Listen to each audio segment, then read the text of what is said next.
Organ news బులెటిన్ల ముందుగా headlines. Srikalahasti ఆలయంలో స్వామివారి నిత్య కళ్యాణోత్సవ సేవ, నేత్రపర్వంగా స్వామి అమ్మవార్ల కళ్యాణం. రాష్ట్రానికి తక్కువ ఖర్చుతో విద్యుత్ కొనుగోలు ఒప్పందం చేసుకుని సంపద సృష్టించింది ఒక్క వైఎస్ఆర్సీపీని మాజీ ముఖ్యమంత్రి వైఎస్ జగన్. కొత్తకొండ వీరభద్రస్వామిని దర్శించుకున్న మంత్రి పొన్నం, ఆలయానికి 10 లక్షల రూపాయలతో మెట్ల మార్గానికి శంకుస్థాపన. కొమరంభీం జిల్లా కాకస్నగర్ మహిళపై చిరుత దాడి, మహిళ మృతి. శ్రీకాళహస్తీశ్వర ఆలయంలో కార్తీక మాసంలో నిత్య కళ్యాణోత్సవ సేవ శుక్రవారం నేత్రపర్వంగా నిర్వహించారు. ఆర్జిత సేవ భక్తులు స్వామివారిపై అత్యంత భక్తి శ్రద్ధలతో కళ్యాణోత్సవ సేవలో పాల్గొని పూజలు జరుపుకున్నారు. శ్రీకాళహస్తీశ్వర ఆలయం కార్తీక మాసంలో నిత్య కళ్యాణోత్సవం సేవ భక్తులు అధిక మంది పాల్గొన్నారు. ఇక గిరిజ శంకర్ల కళ్యాణోత్సవం చేస్తే తమ దాంపత్య జీవితాలు మంగళకరంగా సాగుతాయని, ముత్తైదువుల సౌభాగ్యం కలకాలం ఉంటుందని ఆశిస్తూ కళ్యాణోత్సవ సేవ నిర్వహిస్తారు. ఈ మేరకు శ్రీకాళహస్తి ఆలయంలో శుక్రవారం నిర్వహించిన కార్తీక మాసంలో నిత్య కళ్యాణ ఉత్సవం శాస్త్రయుక్తంగా చేపట్టారు. స్వామి అమ్మవార్ల ఉత్సవమూర్తులను కొలువు తీర్చి కలశ స్థాపన పూజలు జరిపి సాంప్రదాయ పద్ధతిలో కళ్యాణోత్సవ పూజలు జరిపారు. అనంతరం స్వామి అమ్మవార్ల కళ్యాణాన్ని నేత్రపర్వంగా నిర్వహించారు. భక్తులు ఉమాశంకర్ల కళ్యాణాన్ని తిలకించి ఆధ్యాత్మిక ఆనందంతో పరవశిస్తూ భక్తి ప్రభక్తులతో ప్రణమిల్లారు. ఈ కార్యక్రమంలో వేద పండితులు, Ardhagiri Swami, temple superintendent Nagabhushanam Yadav, temple inspector Hari Yadav, ఆలయ అధికారులు పాల్గొన్నారు.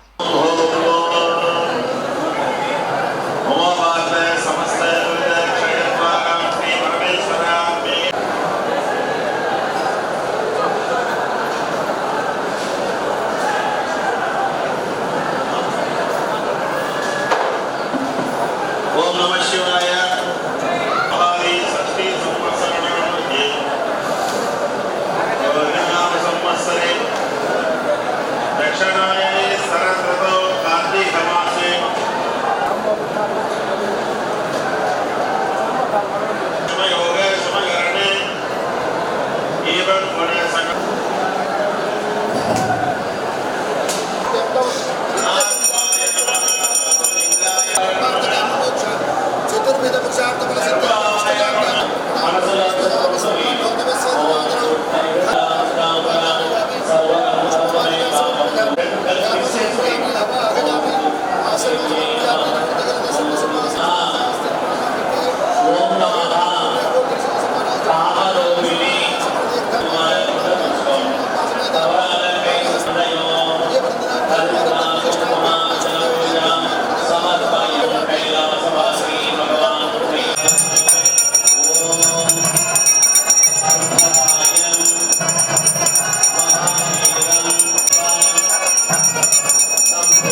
విద్యుత్ కొనుగోలు అంశంపై కేంద్ర ప్రభుత్వ సంస్థ SCCI స్వయంగా రాష్ట్ర ప్రభుత్వానికి లేఖ రాసింది. ఈ మేరకు కేంద్ర ప్రభుత్వంతో ఏపీ ప్రభుత్వం చేసుకున్న విద్యుత్ కొనుగోలు ఒప్పందంలో రాష్ట్రానికి ప్రతి ఏటా 4,000 కోట్లకు పైగా విద్యుత్ కొనుగోలులో మిగులు లభించింది. ఇది వచ్చే 25 ఏళ్లలో రాష్ట్రానికి 1.5 లక్షల కోట్లు ఆదా చేయనుంది. రాష్ట్ర చరిత్రలో అతి తక్కువ ధరకు యూనిట్ విద్యుత్ కేవలం 2.49కే కేంద్ర ప్రభుత్వ సంస్థ SCCI విజ్ఞప్తి మేరకు కేంద్ర ప్రభుత్వ సంస్థతో ఒప్పందం చేసుకుంటే కూటమి ప్రభుత్వం వైఎస్ఆర్సీపీపై తప్పుడు ప్రచారం చేస్తోంది. ఇక రాష్ట్రానికి తక్కువ ఖర్చుతో విద్యుత్ కొనుగోలు ఒప్పందం చేసుకుని సంపద సృష్టించింది వైఎస్ఆర్సీపీ ప్రభుత్వం కాదా అని చెప్పగలరా అంటూ ప్రశ్నించారు YS Jagan. ₹2.49 ₹2.49 per unit. This is the cheapest power in the history of Andhra Pradesh.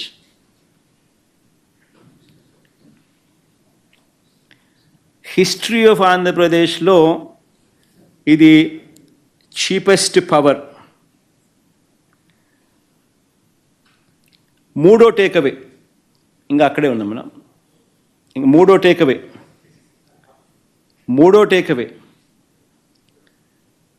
Takeaway ఏమిటంటే ఈ ప్రాజెక్టుకు మాత్రమే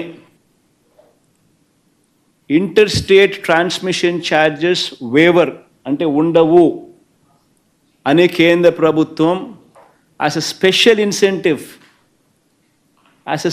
ఇన్సెంటివ్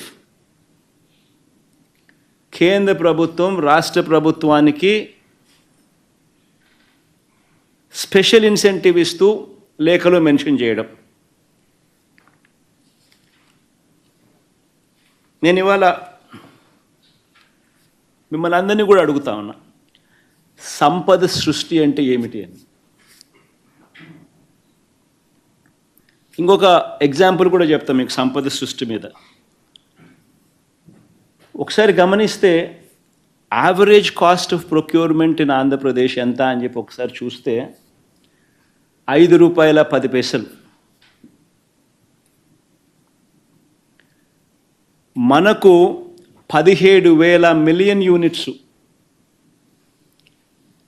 17,000 మిలియన్ యూనిట్స్ మనకు ₹2.49 మనకు కేంద్ర ప్రభుత్వం ఇవ్వడానికి ముందుకొచ్చింది. అంటే ₹5.10 నుంచి ₹2.49 అంటే ₹2.60 పర్ యూనిట్ సేవింగ్. ఉజ్జాయింపుగా చెప్తాను, ₹2.61 కరెక్ట్గా చెప్పాలంటే. మాస శివరాత్రి సందర్భంగా భీమదేవరపల్లి మండలం కొత్తకొండ వీరభద్రస్వామి వారికి రవాణా మరియు బీసీ సంక్షేమ శాఖ మంత్రి పొన్నం ప్రభాకర్ కోడెమొక్కులు చెల్లించుకుని ప్రత్యేక పూజలు చేశారు. కొత్తకొండలో కొండపైన ఉన్న పురాతన వీరభద్రస్వామి ఆలయానికి 10 లక్షల రూపాయలతో మెట్ల మార్గానికి శంకుస్థాపన చేశారు. తర్వాత కొత్తకొండలో నూతన పల్లె దవాఖానను ప్రారంభించారు.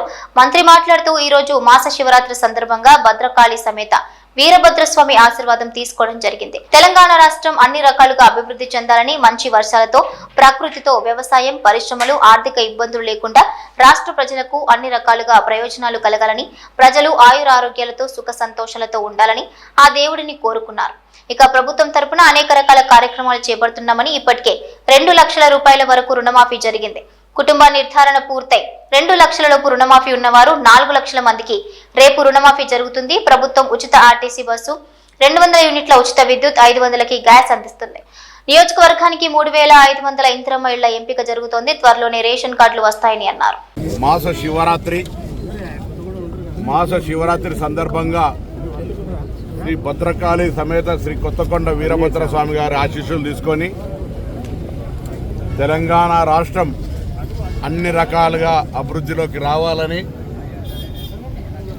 వర్షం, ప్రకృతి, వ్యవసాయం, పరిశ్రమ, వృత్తి అన్ని రకాల ఆర్థికపరమైన ఇబ్బందులు లేకుండా రాష్ట్ర ప్రజలకు అన్ని రకాల ప్రయోజనాలు కలగాలని, అందులో హుస్నాబాద్ ప్రాంతానికి అందరూ కూడా సుఖ సంతోషాలతో ఉండాలని ఆ భగవంతునికి అన్ని రకాల పూజలు, ప్రార్థనలు చేసినాం. పూజలకు, ప్రార్థనలకే పరిమితం కాకుండా ప్రభుత్వం తరఫున అనేక కార్యక్రమాలు తీసుకొని ఈరోజు ముందుకు పోతా ఉన్నాం. 2 లక్షల రూపాయల రుణమాఫీకి సంబంధించి కూడా ఏదైతే ఒక ఫ్యామిలీ గ్రూపింగ్ ఉందో ఆ గ్రూపింగ్ చేసినటువంటి 4 లక్షల మందికి కూడా రేపు 30వ తారీఖు నుంచి 2 లక్షల రూపాయల రుణమాఫీ జరుగుతూ ఉంది. 2 లక్షల పై వాళ్ళకు షెడ్యూల్ ఇచ్చి తొందరలోనే దాన్ని కూడా తీసుకోవడం జరుగుతుంది. 200 యూనిట్ల ఉచిత విద్యుత్ కావచ్చు, ఉచిత బస్సు కావచ్చు, తొందరలోనే గ్రామ వారీగా ఇందిరమ్మ ఇండ్ల ఎంపిక కావచ్చు, రేషన్ కార్డుల పంపిణీ కావచ్చు, ఇవన్నీ కూడా జరగబోతూ ఉన్నాయి. ఈ సందర్భంలో చిన్న చిన్న అంశాలకు సంబంధించి తప్పకుండా వాటి పట్ల కూడా ప్రభుత్వం చాలా అప్రమత్తంగా ఉన్నది. ఈ సందర్భంలో రాష్ట్రంలో బాధ్యులు గల అధికారులు ఎవరైతే దీనికి సంబంధించినటువంటి పర్యవేక్షణ చేయాలో హాస్టల్ లోపల అక్కడక్కడ ఫుడ్ పాయిజన్ అయి ఇబ్బంది జరుగుతున్న పరిస్థితులల్లో నిన్ననే ఒక కొత్త కమిటీ వేసాం, ఫుడ్ సేఫ్టీ కమిటీ అని. అది మండల స్థాయిలో ఉంటుంది, జిల్లా స్థాయిలో ఉంటాయి. ఎక్కడైనా ఏదైనా గురుకుల లేదా రెసిడెన్షియల్ హాస్టల్స్లలో ఫుడ్ పాయిజన్ లాంటి పరిస్థితి ఏర్పడితే ఆ సంబంధిత అధికారులు బాధ్యులవుతారు. ప్రభుత్వం తరఫున అన్ని రకాల చర్యలు తీసుకుంటా ఉన్నాం. మెస్ ఛార్జీలు పెంచారు, కాస్మెటిక్ ఛార్జీలు పెంచారు, అక్కడ ఉండబడేటువంటి మౌలిక సదుపాయాలను కలిగిస్తూ ఉన్నాం. పంచాయతీరాజ్ తరఫున ఈజీఎస్కు సంబంధించిన అన్ని రకాల ఆ స్కూల్ యొక్క పరిసర ప్రాంతాలు శుభ్రంగా ఉండేలా ఈజీఎస్ కింద పనిచేయమని కూడా ఆదేశాలు ఇచ్చినాం. జిల్లా కలెక్టర్లు లేదా ఇతర జిల్లా స్థాయి అధికారులందరూ కూడా, ప్రజాప్రతినిధులు కూడా ఖచ్చితంగా ఈ హాస్టల్ సందర్శన చేయాలి అధికారులతో పాటు అని చెప్తా ఉన్నాం మా ప్రభుత్వం, మా ముఖ్యమంత్రి గారు.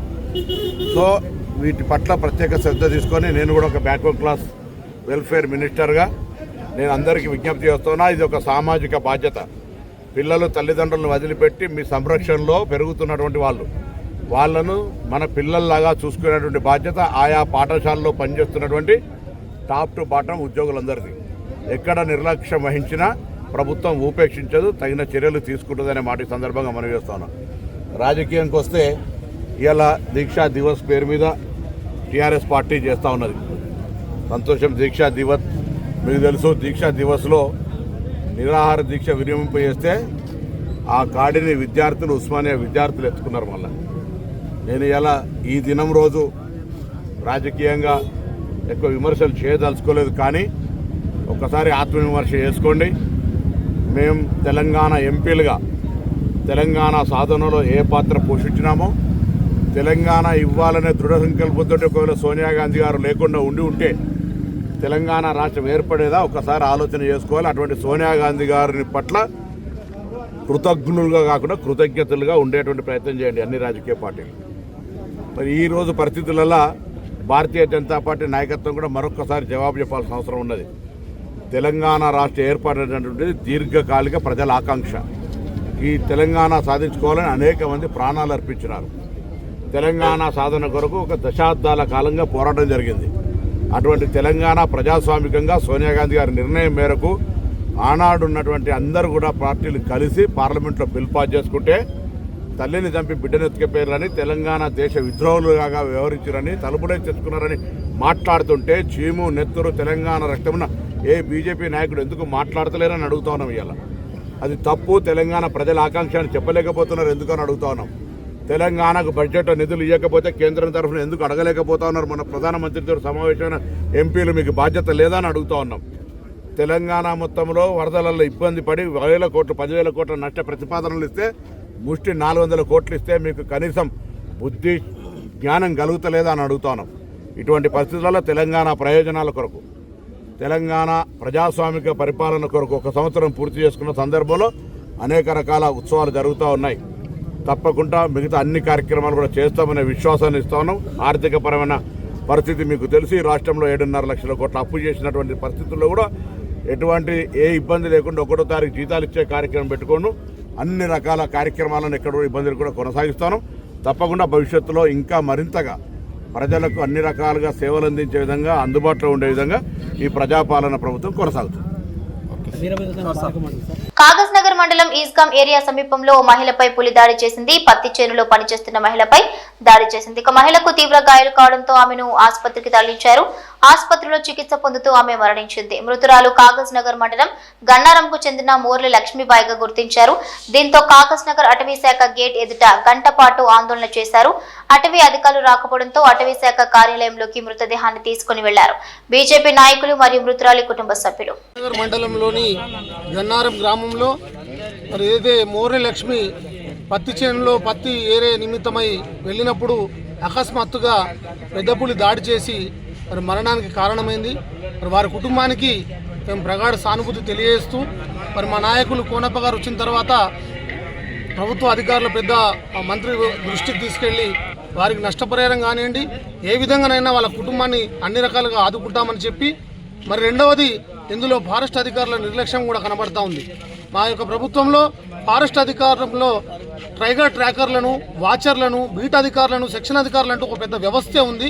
వారు సరైనటువంటి ఉద్యోగ నిర్వర్తించి ఉంటే ఈ యొక్క కారణం జరగకపోయేదని చెప్పేసి మా యొక్క ప్రాథమిక అంచనాగా మేము భావిస్తూ మరి రానున్న రోజుల్లో మరి వీటి పట్ల ప్రజలను అప్రమత్తం చేయాలని అటవీ అధికారులను కూడా డిమాండ్ చేస్తూ వారి కుటుంబాన్ని అన్ని విధాలుగా ఆదుకుంటామని చెప్పేసి మనవి చేస్తాం. బెయిల్ మీద విడుదలైన సంతోషంలో జైలు గేటు ముందే డాన్స్ వేశాడు ఓ ఖైదీ. ప్రస్తుతం ఈ వీడియో సోషల్ మీడియాలో వైరల్ అవుతోంది. మీరు ఓ లుక్ వేయండి.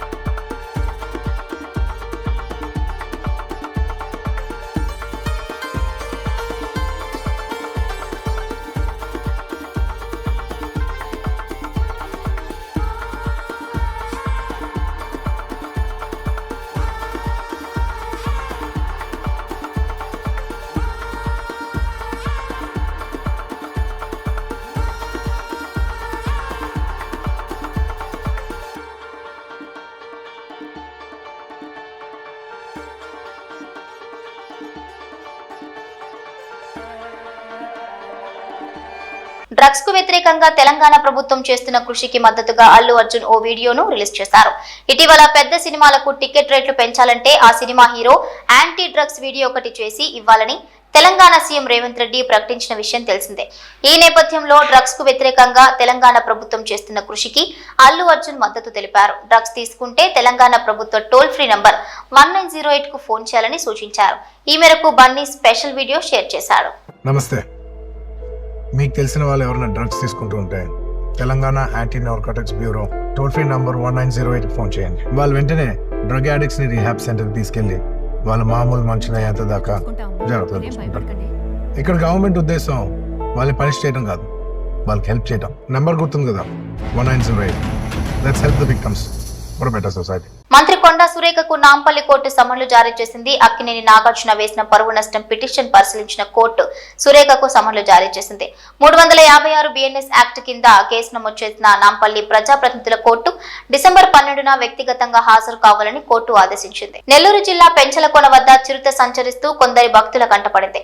కోన అటవీ శాఖ అతిథి గృహం వద్ద చిరుత సంచారం చేస్తుండగా వారి కంటపడింది. గెస్ట్ హౌస్ సమీపంలోని బైపాస్ రోడ్డుపై ఉన్న చిరుతను వీడియో తీశారు భక్తులు. ఇక కార్ హార్న్ కొట్టడంతో అడవుల్లోకి పారిపోయింది చిరుతపులి.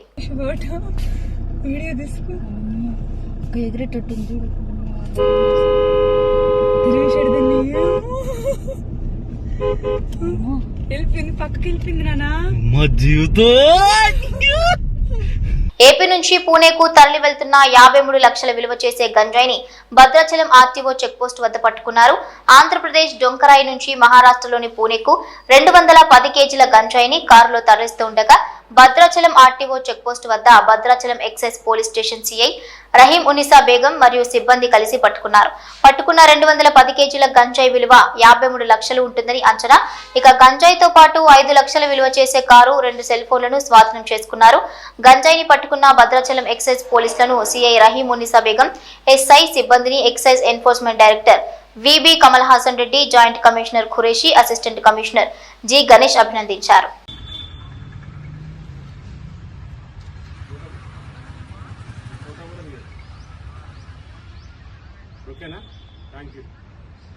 ఫెంగల్ తుఫాన్ ప్రభావంతో తమిళనాడులోని పలు ప్రాంతాల్లో వర్షాలు పడుతున్నాయి. వర్ష ప్రభావాన్ని ఎదుర్కోవడానికి సిద్ధంగా ఉన్నామని ప్రజలు ఇంటి నుంచి బయటకు వెళ్లేటప్పుడు జాగ్రత్తలు తీసుకోవాలని సీఎం స్టాలిన్ కోరారు. వర్షాల నేపథ్యంలో తిరుచి, నాగపట్నం, తంజావూరు, తిరువరూర్ తదితర ప్రాంతాల్లో నేడు స్కూళ్లు, కాలేజీలకు సెలవును ప్రకటించారు. ఈ నెల 29 వరకు మత్స్యకారులు వేటకు వెళ్లొద్దని అధికారులు ఆదేశించారు.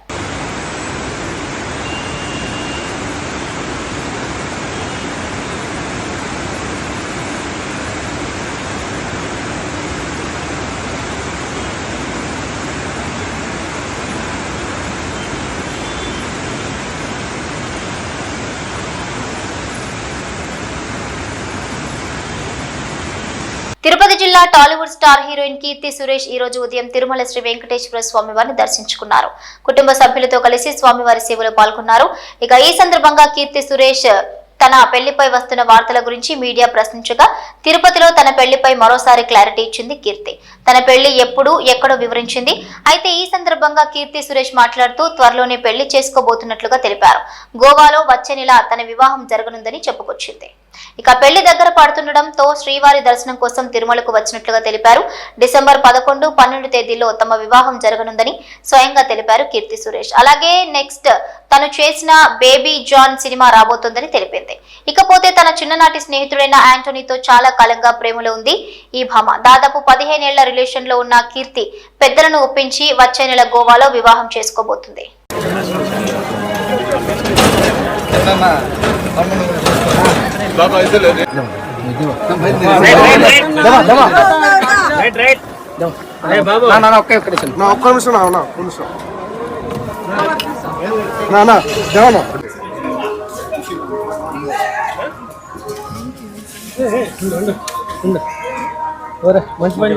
నెక్స్ట్ బేబీ జాన్ అని నా హిందీ ప్రాజెక్ట్ వస్తుంది అండ్ నెక్స్ట్ మంత్ నా పెళ్ళి ఉంది, దానికోసం వచ్చాను.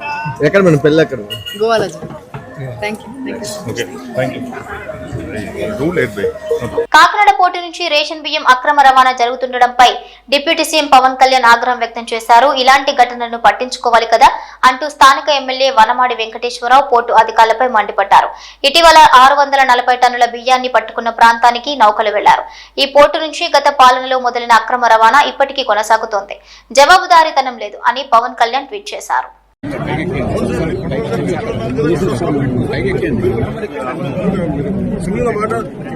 కూర్చొని ఏం మాట్లాడడం అక్రమ రవాణా జరుగుతున్నాయమ్మా, మీరు కూడా కాకుంటే ఎట్లా? మన లీడర్స్ బాధ్యత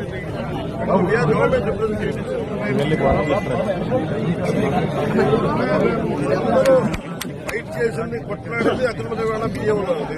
మరి ముందు కూర్చొని మనం చూస్తూ ఉండేట్టు